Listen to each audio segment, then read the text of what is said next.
Funding for this program was made possible by the Jewish Healthcare Foundation. Thank you. That's how I know you're feeling better. When I was born, the doctors told my parents that I wouldn't live to be a teenager. When they first gave me chemo, they weren't sure if it was going to work. Fluid off, that's fine. It's hard. Nobody wants to have to make that decision for their child. The doctor looked at him and my dad said, I'm 88. There's nothing you can do to solve the problem. This is a time whenever everyone has a story. my life has been in chapters. My mother lived over 3 years. For patients with a terminal illness, the story does not abruptly end, but among the treatments and tough decisions, there is a question. Who will decide what happens next? Right now, billions of dollars are spent on patients in their last year of life, but among some healthcare providers, there is a quiet movement taking place. There is a national conversation. It's not about dying. It's about giving people what they want. Here we go. Count it. Families are part of that conversation. It's so much better to have them than not to have them.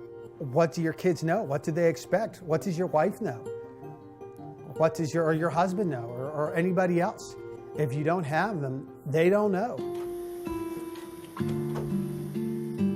And as patients and families make decisions about the rest of their lives, I live day to day or week to week. they find new answers. Hospices love it if you live longer. They want you to live longer. Give him a kiss. And a chance for a more peaceful goodbye. I used to get nervous. I'm okay with it. And I know that she's telling me that she's tired now. As they begin to write the last chapter.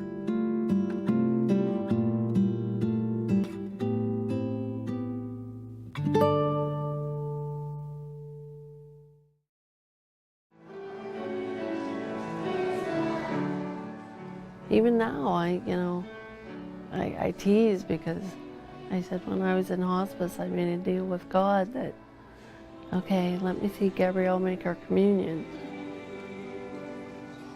And I kept saying, okay, I gotta renegotiate my contract. What are we shooting for now, Laura Liberator has a congenital heart defect. I was born with a 3-chambered heart.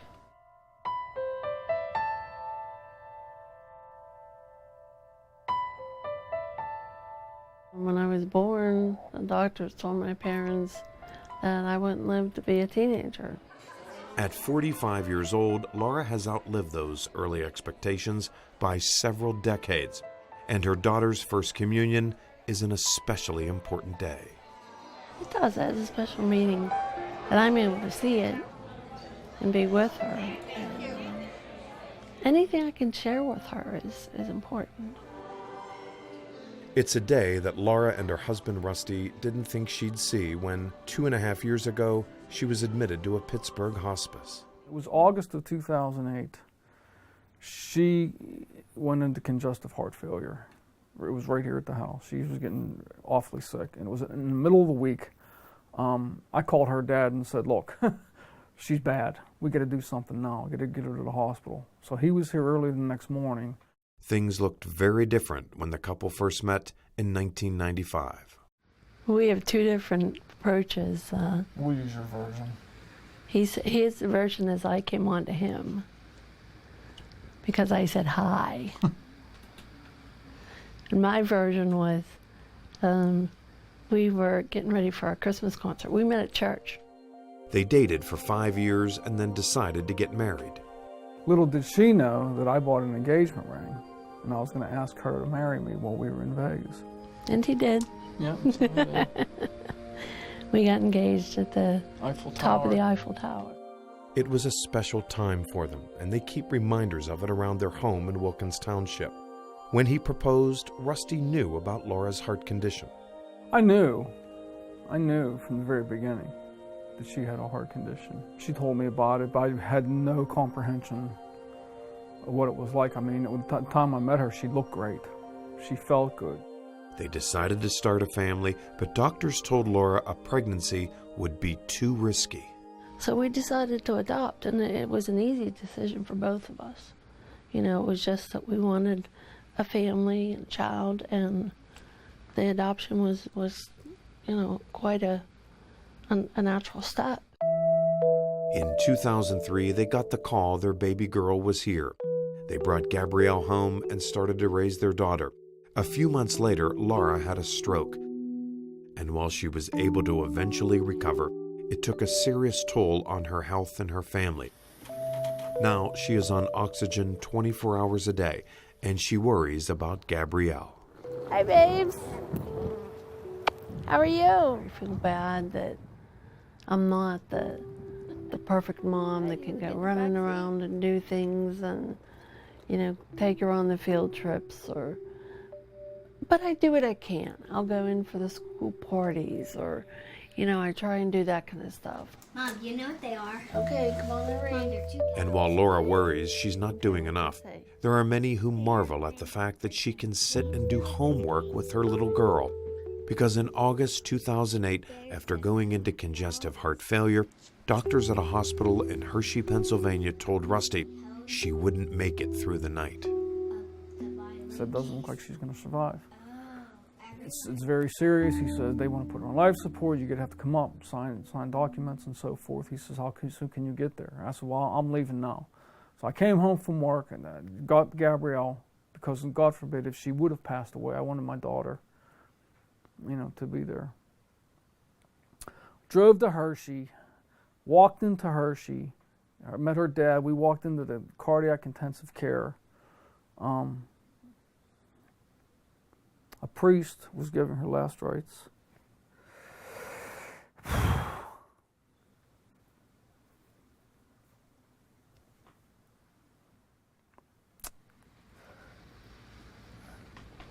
I think he basically told Rusty and my dad that I wasn't going to make it through the night, let alone the next half hour. He said the next couple hours, he said she'll be gone. Well, she did survive the night, and the next day, the cardiologist, he said, "Don't let this fool you. She survived the night." He said, "She's not gonna pull through this by any means." The hospital recommended hospice. Laura still remembers the long ride in the ambulance. It was the most horrible ride back home, because it was an old ambulance and you felt every bump and the noise, and it was horrible. But all I kept thinking was, I'm going home, I'm going home. Home for the next several weeks would be Forbes Hospice in Pittsburgh. Laura was expected to pass away within days, maybe hours, but instead Laura got better. After about maybe 4 or 5 days in Forbes Hospice, I come in and she's sitting up and she's had a little cup of pudding and she's like feeding herself. I'm thinking to myself, this is quite a change of events here. And after 10 days' time, she's outside her room in the hallway with a walker and people walking with her. She's walking down to the end of the hall and she's walking back. Well, Forbes Hospice managed her care in-house there for about a month? In there, I was there 6 weeks. 6 weeks. And then they released her from in-house care to hospice care here at our house. For another, and they followed her for another month or so, and then she was totally released. They kicked me out. Today, Laura relies heavily on her Catholic faith and continues to live her life one day at a time. My faith is very strong. It has to be. You can't go through what I went through and not have faith. And I feel that, God has left me here for a purpose. He's not ready for me yet. And whether it is that little girl or something else, I don't know. It's in his hands. And I am a very strong belief in God's will and his blessings that he has given me. Yeah. It tickles. Yeah, tickles. She and Rusty both find strength and joy in parenting their daughter, Gabrielle. She has no idea our daughter what a source of strength she was. For me especially. And just for me to just hold her little hand at times, I just knew that everything was gonna eventually be all right. Her time in hospice is an experience Laura will never forget, but it's not a bad memory. I knew nothing about hospice other than you go to hospice to die. And then when I got to hospice, it was so welcoming that it was like, okay, I'm at home with these people. And it wasn't scary. Laura's experience is unusual.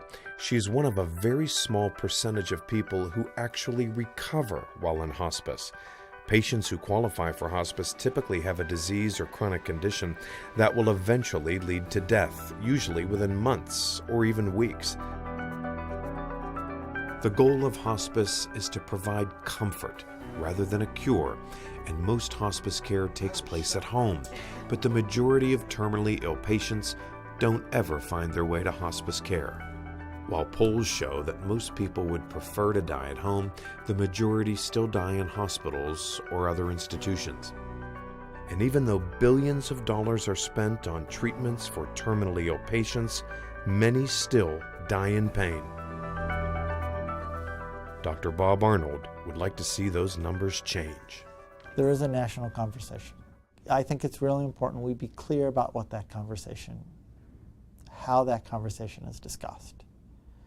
It's not about dying or death panels or not giving people things. It's about giving people what they want. It's about making sure that we talk to them about their goals and focusing on their goals. It's about improving the quality of their life with their serious illness. Dr. Arnold is the director of palliative care for UPMC. He spends a lot of his time trying to make death less scary for patients and for doctors, and he'd really like families to talk about it. Well, I think the big risk, if you're a family member and you're caring for someone with a serious illness, not knowing what their values or goals are is psychologically harder on you and puts you at risk of having sort of psychologically bad outcomes regardless of sort of how it comes out. One of the things would be to sort of go to your grandparents and say, you know, I just wonder if you've thought about if you've got, you know, over the next 15 years, something happens. Are you willing to talk to me about it? Because I want to make sure if you're in the hospital and they can't talk to you, that I know what your values are. I'm 61 and I've trusted his decision in 61 years. Was a nurse here today?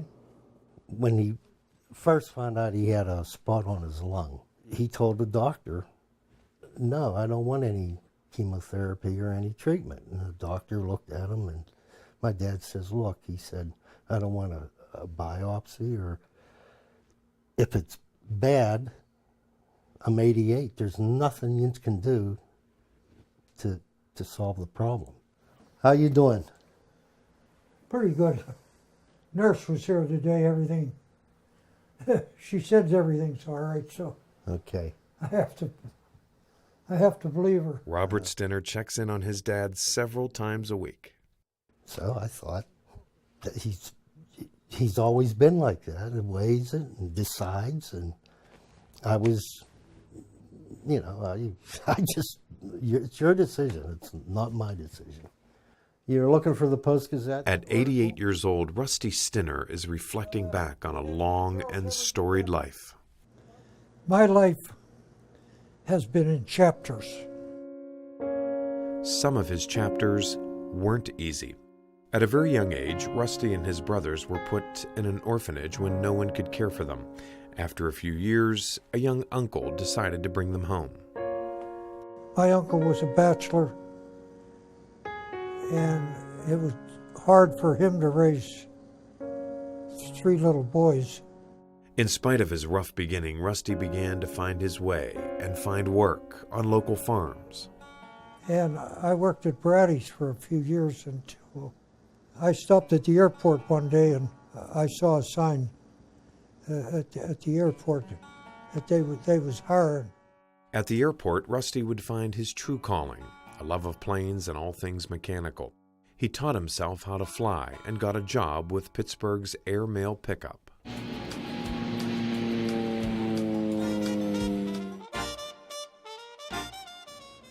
They picked up the mail without landing on the ground. Well, you started out in Pittsburgh. There was 8 different runs every day from Pittsburgh County Airport. On December 7th, 1941, Pearl Harbor was attacked, and like so many other young men of that era, Rusty decided to enlist. But by that time, he'd met a girl named Grace who had other plans. That night at Pearl Harbor, I said, I'm going down and join the Army. Tomorrow I want to fly one of them. And she said, what about me? I said, I won't leave you. I said, we'll get married. When? Right now. They ended up waiting a month, getting married on January 5th, 1942. Rusty tried to enlist 8 times, but a punctured eardrum left him out of the armed forces and home with Grace. They built a life together, and in 1946, the self-taught mechanic opened his own garage. Everything just took off. And it took off good for me because at one time I ran 8 tow trucks at one time, every day, 8 steady drivers. It was a job that kept Rusty very busy, and when his family complained about how much time he was spending away from them, Rusty had a solution. The next day I started to put a swimming pool in. And the 4th of July of that year, we had water in that swimming pool. 51 yards of concrete. The pool originally was... The swimming pool is still there. Once full of water, it is now full of memories. Me and my sister were in there, and we were little, and I grabbed her arm and I was twirling her around in the... We had a lot of good times. The West Mifflin house Robert grew up in still stands right next to S&S Auto, Rusty's business for 40 years. And the garage was good to me. I can't ever remember turning over and telling somebody, I can't help you tonight, I'm sorry. I answered every telephone call from, I went as long as 6 days in overhauls, in snow, and I have no regrets. Some memories, like those of his early childhood, are still hard. In 2005, his beloved Grace got very sick. She had a hard time in the hospital, so Rusty found a hospice that would help him bring her home. She was just smiles all over. She held her breath for that 64th wedding anniversary.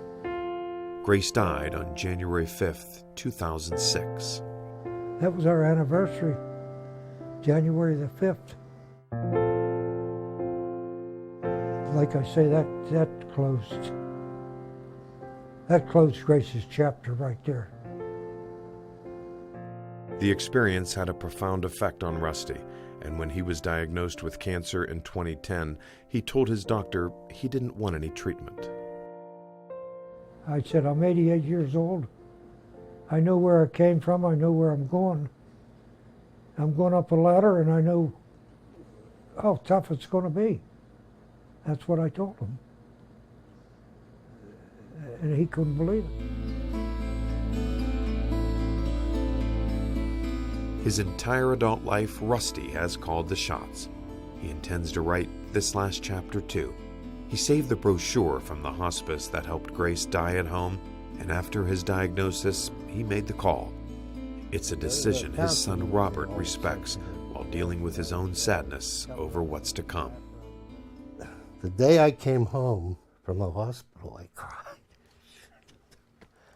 I cried. I'm thinking, hey, this is this is the end. It's not like, you get a phone call, oh, your dad just dropped over dead with a heart attack or something, but it's the progression to the end. And I sort of just look at it every day as one day at a time, is what he always told me. From the hospice? Yeah. Oh, okay. Lately, though, I sort of think, well, I'm at home. I hope everything's okay. And, but if something happens, he would call. And I'm only 10 minutes away. I can be here. Robert hopes the hospice providers will help with what's ahead. So they're going to help, I hope, because I don't know beans from anything. I just, go along with the program. The pictures were taken at the banquet. In the meantime, his father continues to catalog his photos and memories. Paula Church is the Quality of Life Program Coordinator at Family Hospice in Mount Lebanon. To be re-elected. She's helping Rusty create a legacy. I don't think we've talked at all about your being treasurer at Thompson Run Club for 50 years. From the minute I walked into his kitchen, he had all of his pictures set out. It was like a legacy dream. So you would walk to Kennywood? Yeah. Wow. Sometimes. Well, basically, I work with patients and their families simply to tell their story in any way that they might like to. I tell people it's kind of like a mini documentary of their life. And some do it because the process is therapeutic. Some do it because they want to give this to their families as a gift. I think that there's a lot of value to reminding people of the purpose that they've had in their lives. They're not a patient in a bed. They are this person who lived and loved and has wonderful memories to share. It didn't register, I just was... Sean O'Donnell is also working on a legacy project with Paula. Sean and his wife Tina live in Cranberry, Pennsylvania. They met as students at Duquesne University. There's a Duquesne directory that has a list of everybody's names, and I went through and I found her name and found her phone number and everything and highlighted it, but never called. And I don't think I knew that. You didn't know that? I don't think I knew that. Eventually, they started dating, and it didn't take long before they decided to get married. 4 months later, I proposed on her birthday. Today, Sean and Tina have 4 children: Nathan, Alex, Braden, baby Mia.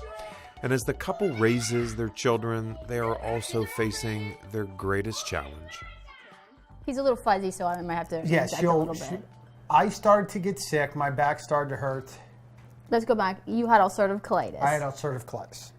For the past 10 years or so. And they said that, for every year you have it, your percent of cancer goes up 10%. In December 2009, Sean wasn't feeling well. He blamed his colitis and put off seeing his doctor, but his symptoms got worse. I tried to attribute it to stress. I was like, well, you were pregnant, we had Mia, we were worried.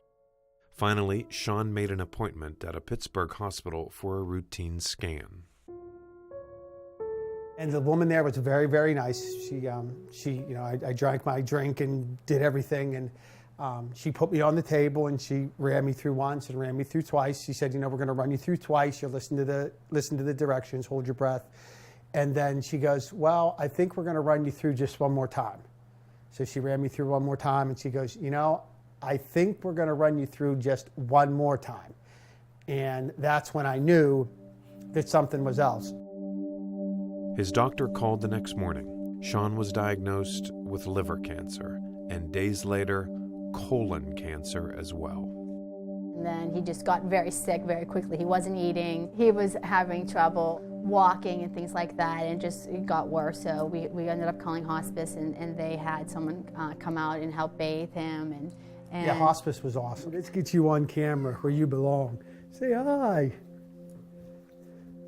Say hi. Say, are you spoiled? Say no. Technically, Sean is not a hospice patient. He is receiving palliative care while he continues an aggressive fight against his cancer. When they first gave me chemo, they weren't sure if it was going to work. And at first, it didn't work. Sean was hospitalized and very ill. And at that point, they did not think he was going to make it. So they had sent him home from the hospital to die, and they had told me, they don't think he's going to make it.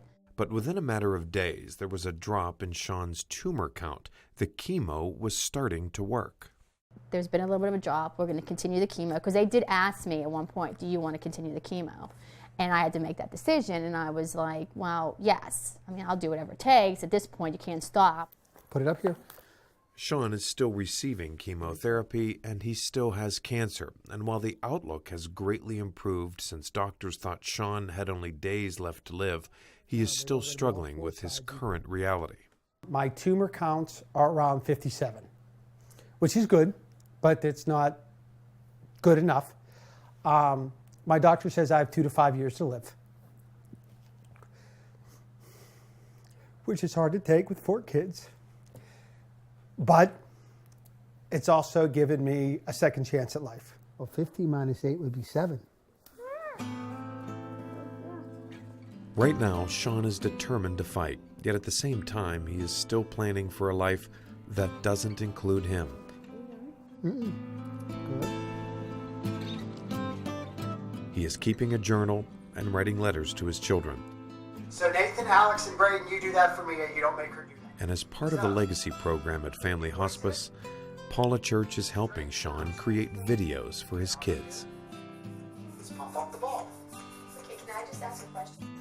I taught my kids how to tie a tie. I taught them how to tie shoes. I taught them how to hold baseball bats, throw footballs, shave. I'm going to go through a few steps with you. I taught them how to parallel park. I taught them how to head in park. I told them how to change lanes. There's a right-hand lane and there's a left-hand lane. I'm going to tell the guys, Nathan, Alex, and Braden, I'm going to teach them how to treat a woman. You guys have to be gentlemen, and there's not many gentlemen left out there, and you have to make sure that you guys are part of that group. I'm going to teach my daughter what she should expect from a gentleman. And when they date you, always remember this. They have to come to the door to meet mommy. No one sits in the car and honks for you. They come and get you. Even though I can't stop her heart from breaking because I know it's going to, but I can still tell her what you should expect from someone who says they love you. And everybody should do it. If anybody ever takes anything from this documentary, is that they should do a legacy program. Because even when they're not sick. Even when they're not sick. Because you can write a letter every year to your kids on New Year's Eve. You can do a video of you doing something mundane that you do every day. Your kids don't know how to do it. Having conversations about the end of life is something else, Sean says, everybody should do. It's hard to talk about your death. When Tina first got me to do the journal, the first 2 days, I just cried. Because I was like, oh my God, I can't do this. But once you get past that first hurdle of talking about it, it should get easier. And I know it has with us. I still cry. Don't think that, I have these conversations and it's, no emotion. But when you have them, it's so much better to have them than not to have them.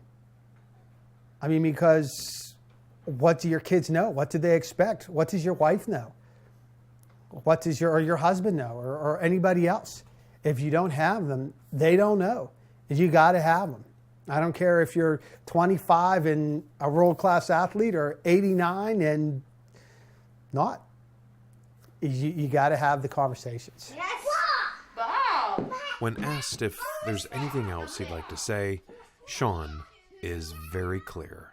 I don't think I said that I loved her when she was so strong. So I'd like to say that. Love you. I don't want to cry. But other than that, I think we said pretty much everything. Thanks. Here you go. And that we love our kids. Nathan, Alex, Braden, and Mia. And I love you. That's about it. Blind spot. Make sure nothing's coming. Hand over hand. And take her out. And that's how you parallel park.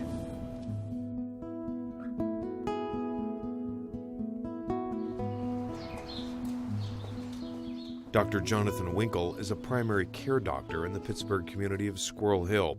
He became interested in end-of-life care while he was still in medical school, and like all of his training, he believes caring for terminally ill patients and their families is a learned skill. I remember having some conversations when I was in residency where I actually had Bob Arnold in the room with me, and he was watching over my shoulder as I led the discussion with a family who had their mother in the ICU, clearly not getting better, deciding whether it was time to stop advancing care and maybe even withdrawing some parts of the care, and making some slips and making promises that we wouldn't be able to keep and doing some various other things. It's a really hard conversation to do, and everything we do in medicine, you do by practicing. Today, Dr. Winkle feels more comfortable with that conversation. When I meet somebody who's seriously ill, who's been through a lot of things, and is going to be my patient from now on, one thing that I'd like you to think about, and we don't need to discuss now, you have a pretty serious illness.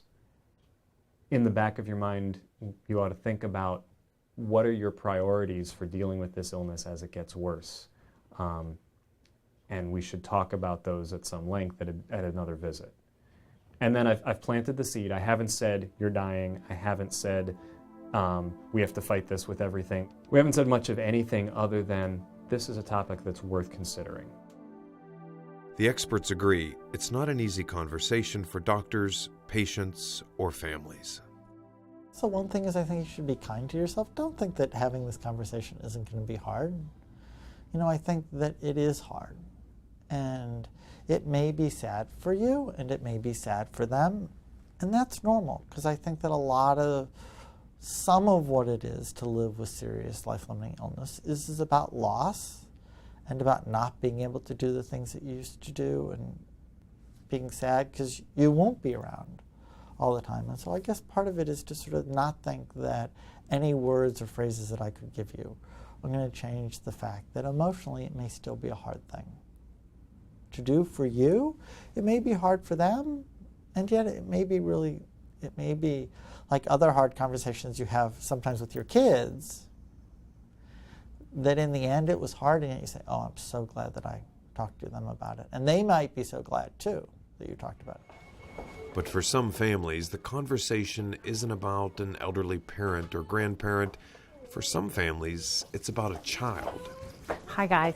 Pediatric palliative care nurse Carol May is the manager of the supportive care program at Children's Hospital of Pittsburgh. Do you know when you come back to see genetics? April.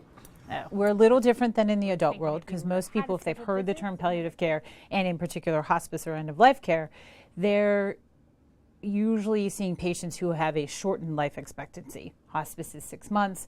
Most adult palliative care programs are a year or less. We're completely different. We see patients anywhere along the continuum of care who may not live through childhood. She's a 3-hour trip with limited resources. She needs to either go to Ronald McDonald or go. It's family-centered care. And to ensure that they are physically, emotionally, psychologically, and spiritually have those symptoms managed. Did you hear the storm last night? Part of Carol's job is helping parents of very sick children understand their options. So we'll start the lowest of it. Our whole goal with our patients and family is to ensure they have a good quality of life. I can't decide what makes someone have a good quality of life. It's their individual choice. What is my responsibility is to ensure that they know all of their options, that we talk about the good and the hard. And sometimes in the medical community don't want to talk about those difficult conversations because we're not all equipped in doing it. And so my whole stance is I will support whatever your decision is as long as you've been given the information to make the decision. Hi, Colton. How are you today? Pretty good. How do you feel? She is often asked how she is able to do the work she does. I do what I do because it's what I was supposed to do, which this is very natural for me. And it's a story that most of us that do end-of-life care have a story and how we ended up here. My grandfather died when I was 17. He died at home. It was the most natural process that I could ever imagine around a death. You know, I've often said that I've given this unbelievable privilege to walk this journey with families at the worst time of their lives. And that's how I see this, as a privilege to be able to walk the journey, to be able to support them, because no one wants a child to die. There's nothing normal about it. There's nothing natural about it, but unfortunately it happens. Until it stops happening, they deserve aggressive symptom management, good support, the emotional support to be able to make these difficult decisions, and to have someone help, support them through that. Hello, smile. 9-month-old Hunter Hawthorne is one of Carol's smallest patients. Hunter has a rare bone disease called hypophosphatasia. Most babies that are born with it are stillborn because their bones are like jelly. And then it goes all the way up to an adult form that has, just like the adults, they lose their teeth at an early age. They have like rickets, or they have problems in their feet and stuff like that. She had them do another UTI scan, and he's more on the severe end of it. They gave us on a scale of 1 to 6. He was a 4.5. Hunter has been in and out of children's hospitals since his birth. Right now, he's doing well on an experimental drug therapy, and his parents, Candace and David, are happy to have him home. But they do worry about decisions they may be faced with down the road. Stephanie was supposed to get me a script. We met Carol right after he was diagnosed. And every time he ended up in the intensive care unit, I think the first time he ended up in there on the ventilator, it was like, okay, like, what do you guys want to do as far as if he has to live on a ventilator? Like, is that an option for you or not? And that was a hard choice to make, because, I mean, he would grow, and he would, like, I mean, he would grow on a ventilator, but he would have no quality of life.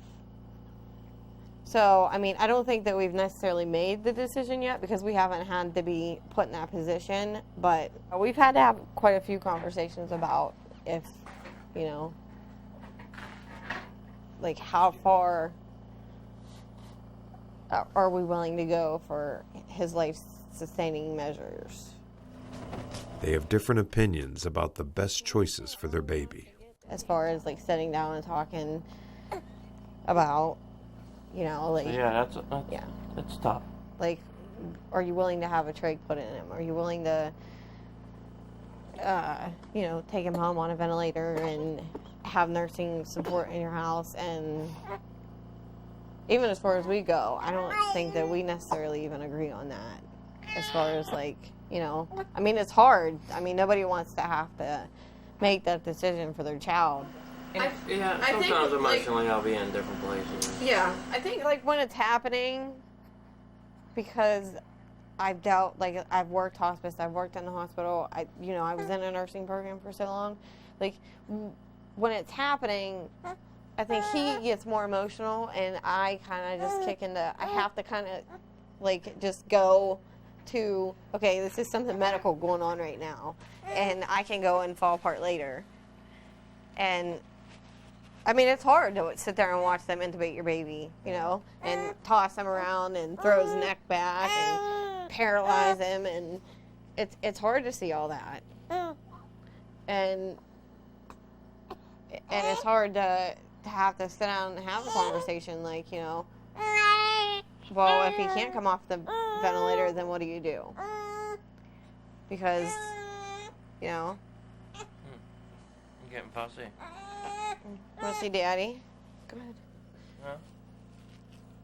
Because I don't even think that we're necessarily on the same page there.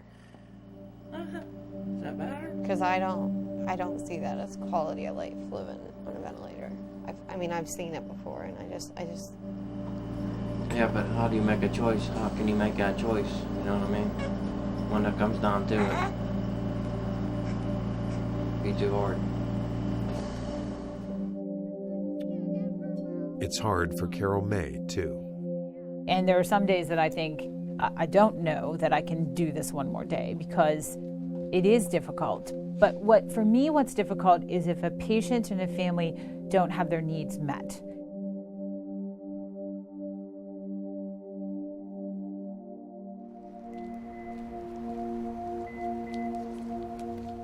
I've been a nurse for over 20 years, but I have found my greatest reward in caring for patients and their families as their journey is coming to an end. Becky Gass works for Forbes Hospice in Pittsburgh. She is a hospice nurse, part of a team that includes physicians, social workers, and chaplains who travel to see patients in their homes. I'm really grateful to do what I do. There are days it's hard. Emotionally, it wears on you. But yet, we all know that, life, we all have to face death as well. And if we can help families work through that and help patients face that aspect with a little bit ease, then it gives us a greater joy too.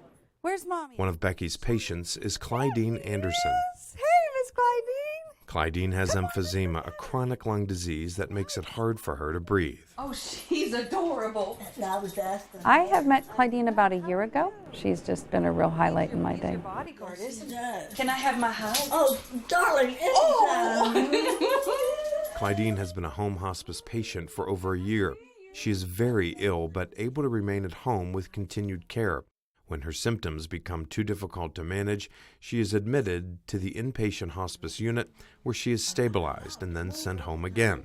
Clydine remembers being surprised by the nurse who first admitted her to hospice. When she admitted me, I was on the ambulance stretcher. When I seen her, her eyes lit up like, I don't know, they just, like sunshine. Oh, they were happy to see you. And I said, oh my God, I died and went to heaven. And she said, oh no, darling, you're not dead. And she hugged and kissed me. Clydine lives with her daughter Stephanie in the East End neighborhood of Wilkinsburg. Early on, they both had doubts about hospice. Hey, Mama. I knew a little bit, but my son was the one that really, got her into it. She really didn't want nothing to do with it. And he said, Grandma, I'm not going to send you nowhere that they're not going to take care of you. So she was like, no, no, no. So he said, well, it's either that or Aunt Betty has to come and sit with you. She was like, okay, I'll go. Which was funny. That's her sister. I got you some cranberry juice. Oh, that's good. She thought it was like a nursing home. She was like, no, they're not going to take care of me.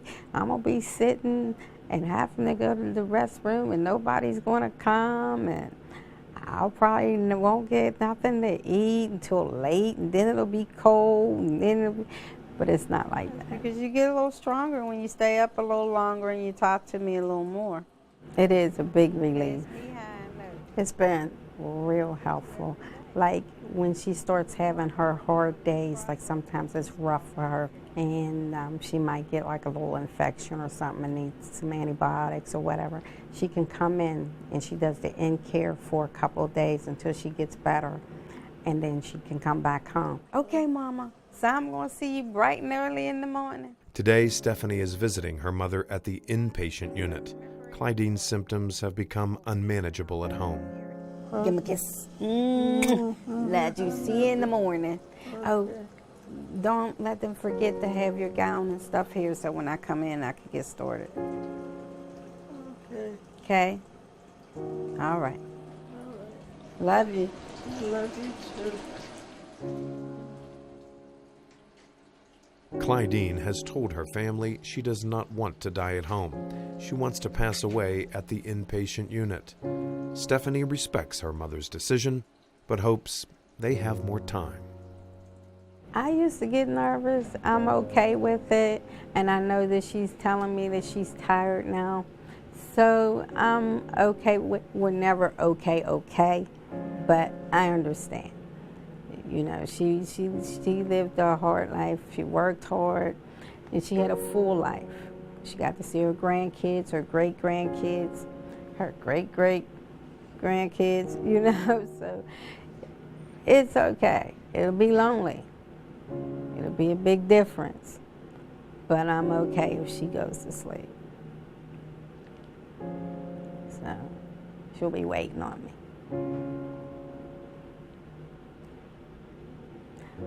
But I think she needs to know that I know that it's okay. Over the past year and a half, Clydeen has always been able to return home after receiving care at the hospice unit. So I prayed again. And I said, Lord, I know you're tired. Home is where Nurse Becky Gass has been a cherished visitor. But Clydeen has more than one favorite. And the doctor, you can't leave him out. No. Guess what? You can't leave the rabbi out. You can't leave him out. He hugs and kisses me. And his hair was so beautiful. The color and not one gray, you know. And I didn't know he was a rabbi till I seen the little beanie on the back of his head. Oh, God, he's listening. Oh, Jesus. When I get to talking, I don't know when to shut up. I forgot I was on TV. The rabbi with the beautiful hair is Jonathan Perlman. In addition to his rabbinical duties with New Light Congregation in Squirrel Hill, Jonathan is an interfaith chaplain with Forbes Hospice. We are there to be non-judgmental presence for families and patients who need our help, and being able to make sense of what is going on in their life. They're in crisis, and where is God, and where are they, and how does their life story connect with what's going on in their illness or in their dying process. And the chaplain's there to help them make connections, to listen, and to reduce some anxiety through his or her presence. Once you get past the pain, which is something we can control for in palliative medicine, once you get past the fear, once you're able to talk out loud with your family about what is happening and what's going to change in their lives as a result of my absence in the world, it can be a very peaceful, gentle experience. And it can be one that's met with a great deal of gratitude. Wow, I was put in this life, and I existed in this life for a reason. And here are the reasons that I learned through my journey in the world. Now my life journey is coming to an end, and I get this time to reflect. I get this extra time to reflect because I'm in hospice care, and I'm working with a team of people, and I'm working with my family and my social network. And isn't that a wonderful opportunity to begin to think about the wisdom that I've learned from my years and teach others what I've learned. Jonathan would like to see more terminally ill patients choose hospice. I see too many older people, because I worked in the hospital, sitting in pods and ICUs with ventilators in and tubes coming out of every orifice of their body. Families not allowed into most ICUs. It's a sickening experience because you're surrounded with bright lights and the coldness and sterility of the hospital. Whereas if an older person who knew that he was having cardiac failure, or if he was having renal failure, or any of the things that were developing chronically in his own life, and now he's come to the end, and now it's this is it. He's gone through every last available resource that he could find, and now it's either the choice of going to the emergency room and racking up all kinds of costs that are going to be expensive at the end of his life to try to save some fragment of his being, or to say, you know what, I'm going to take the next 6 months because I know that all my systems are shutting down, and I'm going to stay at home, and I want to be surrounded with the people I love. Put her head. Clydeen Anderson's affection for Rabbi Perlman is mutual. With Clydeen, she really taught me how to be a better chaplain. Drag her to the... I think the one story, that the death of her mother, which completely impacted her. Now her feet was under the stereo, so I couldn't move the body. This idea that that no one was with her mother at death, and that it was just a horrible sight. And the idea as a young woman in her mind was placed that how could anybody die a undignified death like that? How could we have done that to our mother? And she resolved then that it would never happen to her, and that she would never do that to her children. You got a pile of pillows high enough? See my blanket my grandson gave me with my name on it. It has your name on it, too. At home with visiting nurse Becky Gass, Clydine has been able to talk about her memories, about what's important, and sometimes about how hard it is to say goodbye. Don't laugh at me. And the like way she's I told you, said. she's told me many times, honey, you're not going to get me to stop talking. Just say I love you and keep on walking out the door. Yep. All right, Miss Clydine, I'm thank a you fighter. for taking time to visit with me today. I loved it. I loved it too. And I love it because you let me fight. Oh, I like whenever you tell your stories too. I'm going to sneak in and give you a hug. Oh, don't sneak. Okay, then let's just do it, huh? We do it, yeah. Oh, I love you so much. I love you too.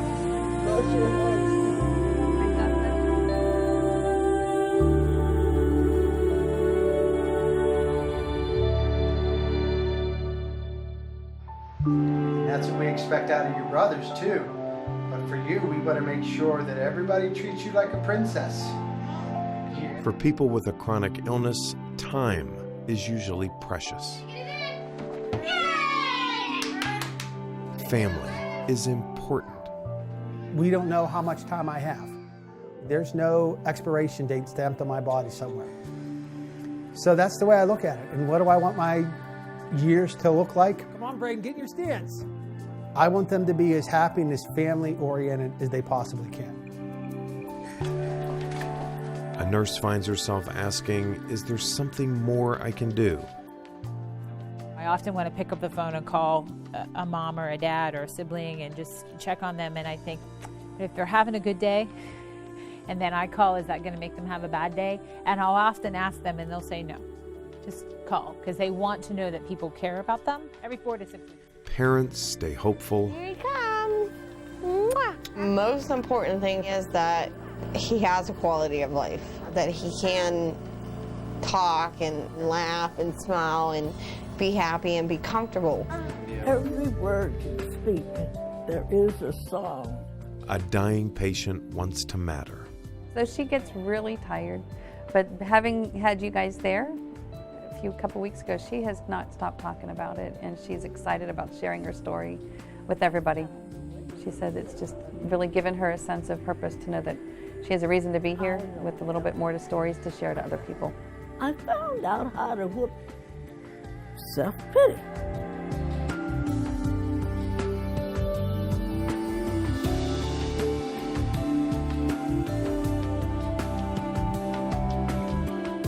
This was a time whenever the mills was working good.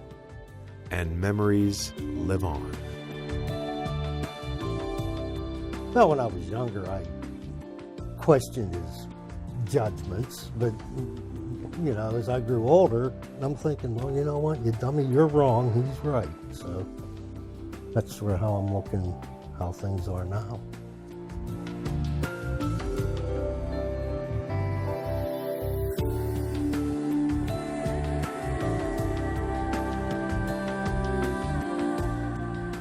Death is just another crisis. It doesn't mean to be the all-looming, terrible, frightening crisis that most of us in our sort of death-phobic society make it out to be. It is something to be met with an embrace, sometimes with compassion and understanding of oneself, and also, I think, a great deal of acceptance.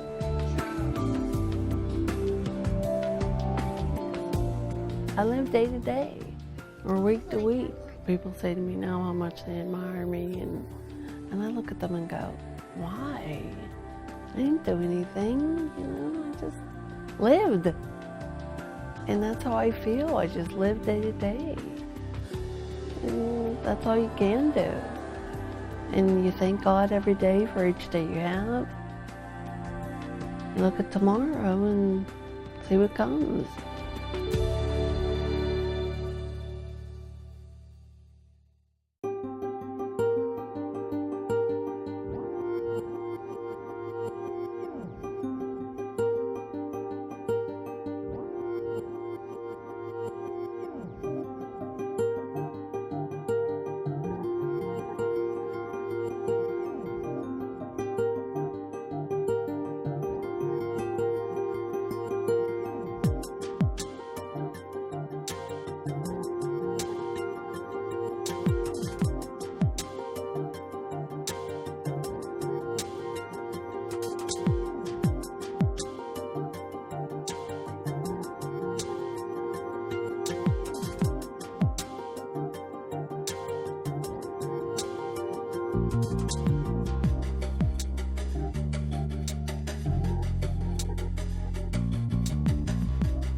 Funding